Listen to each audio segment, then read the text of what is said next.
Yo, it's Guido coming at you with the Tactics Talk, guys. Welcome back. Thanks for tuning in. Good morning. I hope everyone's going to have a great day. It's Squash Balls from Clan Phase K-91 PT. Let's check it out. This is one of the tanks you can get for Battle Pass right here. I did a review on it, but let's find out how Squash fights this thing. It's always good to see how somebody else plays a tank. Get a second opinion. Get a second opinion from Dr. Squash Balls. All right, we are off to the races, and I'm already goobering this up. We're going to have to come on in here, and we got to do a little bit of this. We're going to click on this guy here and get us some colorblind mode. We're going to apply it, and off we go back to battle. Normally, you would edit that out, but that's not what we do on Guido's channel. We just, you know, behind the curtain, the man behind the curtain, how the sausage is made, what is going on, nobody knows. So right off the bat, he's going to take it to the north side. Not what I expected when I saw the results of this battle. He is a top tier in a two-tier battle. This tank is very mobile. The field of regard for the gun or the azimuth swing is not very large. He gets spotted right off by some. He scoffs the spot. He backs out. Looks like the bat chat either burned through or caught him on the edge of the bush or something. Somebody spotted him. That's all I know. Somebody spotted him.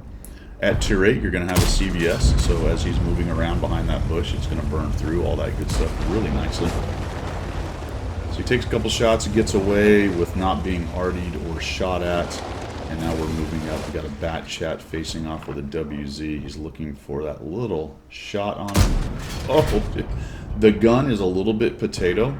As I said in my review on this, this is an interesting tank because it's mobile. The armor is okay. The casemate part's really nice. The upper plate, such as it is okay. The bottom plate's quite weak. It does spin around very quickly. It's got a really nice hull traverse. So as far as the casemate goes, it's quite agile and maneuverable. The gun doesn't hit very hard, but it's also a little bit derpy. The tank is just kind of all over the place.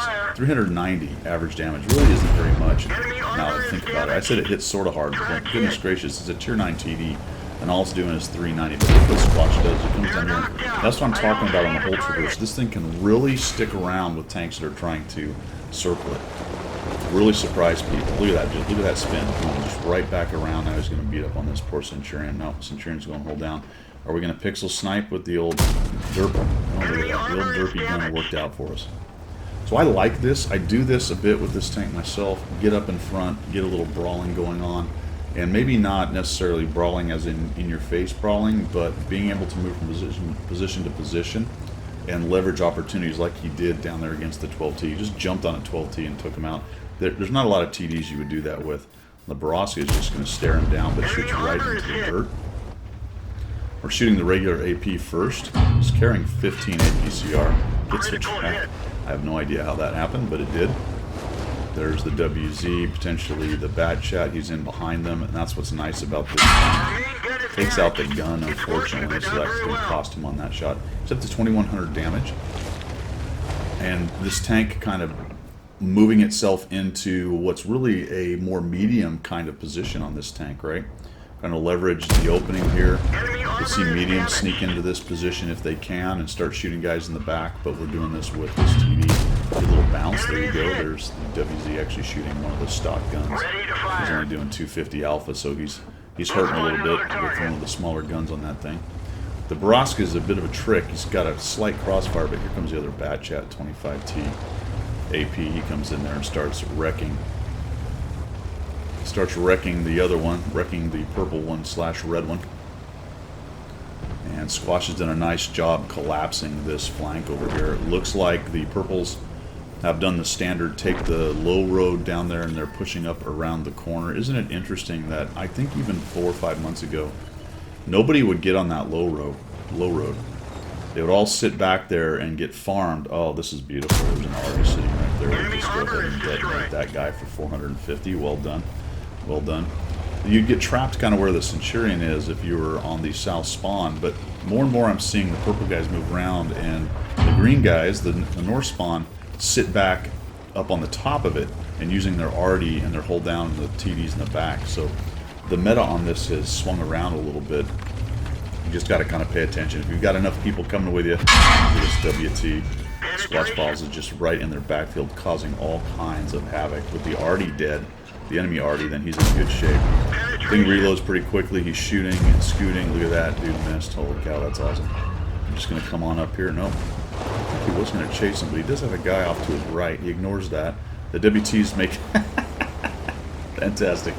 WT didn't want anything to do with it. And now Squash is on their sniper hill. Now that's something you don't see every day. Especially this early in the game. Look how many tanks are left. And Squash has taken their sniper hill. Now there's a TS5 we can farm down here. He's tracked. He's in big trouble. Takes a 379 hit from Squash. Looks like we're going to go ahead and try to keep him tracked. Maybe move around to the side. There we go. There's another crit. Looks like maybe the track. We're at 5,300 damage. How did that happen? Holy cow. Well, I'll tell you how it happened. He just kept firing, right? Every chance he got, he's taking a shot. This TS5 is just in huge trouble. He gets absolutely crushed. There is another TS5 actually down at the back, but I think he's facing towards Squash. That Centurion is still alive. No, he's not. He's actually busy the other way, so Squash is going to go for the front. Be careful on a TS5. Yeah, because the tracks stick out from the hole, and the hole is very angled underneath the thing. There's another one. Yeah, I think you're going through nothing, man. There's not a lot of hole underneath those tracks. There we go. I think we lifted his aim up just a little bit. Got into the hole itself. And this is fairly typical when the north spawn, south spawn, takes the low road down there, pushes up, and then plays punchy face with things like the 103 and whatever else is over there.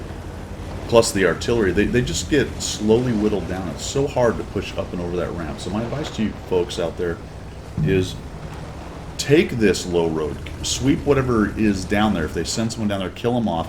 Take a peek up here and see if you can't hit them a couple times, and then leave. We'll let them have it. They're going to sit there. That's okay. And maybe if one or two people sits there and keeps them honest, that's fine. But don't keep pushing up and letting the Artie bomb you and letting their hold-down tanks pick at your weak spots on your turret, because you look up and they're look down, and they're going to have a much better time taking care of that push. So what I'll do is I'll take that, I'll turn around and come back, maybe go to the north, maybe go to the middle, do something different than sit there and play punchy face. And at this point, we've got Squash clean up on aisle 2. He's at 6,500 damage. Ooh, that's a T-30. Okay. This vehicle has had it. I like the aggression, but yeah, T-30 takes him down. This is a good example of maybe a little too over-aggressive on cleanup, because the enemy team is not in terrible shape. They are now, but they lost their T-30. Good on the T-103 taking them down. But when there was a T-30 and those other two tanks, a little bit of over-aggression can often cause you problems, and you might actually lose this or make it closer than you want. Ty-59 and Basante are capping. I didn't even notice that, so they're 10 seconds away from the win anyway. So it looked like probably Squash saw that going on and just decided to get some more hit points there. But it still stands. Be careful sometimes on those cleanup on aisle 2, and I am very aggressive, and I promote get in there and get your hit points. Just be cognizant of what's going on in the bigger picture, and make sure you don't chuck a sure win away right there. That doesn't mean sit in a bush and hide, but be careful. Thanks for sending that in, Squash. That was really nice. 6,588 damage, 543 assist with 5 kills, and a great example of when the K-91 PT is allowed to be mobile and do that kind of thing without getting locked down in some hold down TD scrum. It's really effective. It is. You'd rather have a turret. I think a medium tank would have done a lot of the same stuff, but this thing's firing about as fast as a medium tank, and it's dropping 390 at tier 9. So it is dropping a little higher alpha than most of the tier 9 mediums. It is basically as mobile. It just doesn't have a turret. You got to be careful with how that goes. But let's add another but into there. He took a TD, and instead of sitting in the back in a bush, he brought it forward, and that gun was active the whole game for his team. That was a huge, huge, huge thing for his team. Right? Most TD players will go, okay, I'm a TD, I'll hang out, be careful, sit in the back, do the sniping thing. Maybe sit there in the north and try to keep the guys from pushing from the low road. The difference in this game is purely Squash taking a tank that usually camps and putting it forward, using its mobility and its capability, and dropping 6,588 damage on the enemy team. It makes a gigantic difference if you can take your TD and not camp and figure out a way to start putting the hurt on the enemy team. You will improve your win rate by doing that. Thanks for sending that in, Squash. Appreciate it. Hope you guys have a good day. We will see you.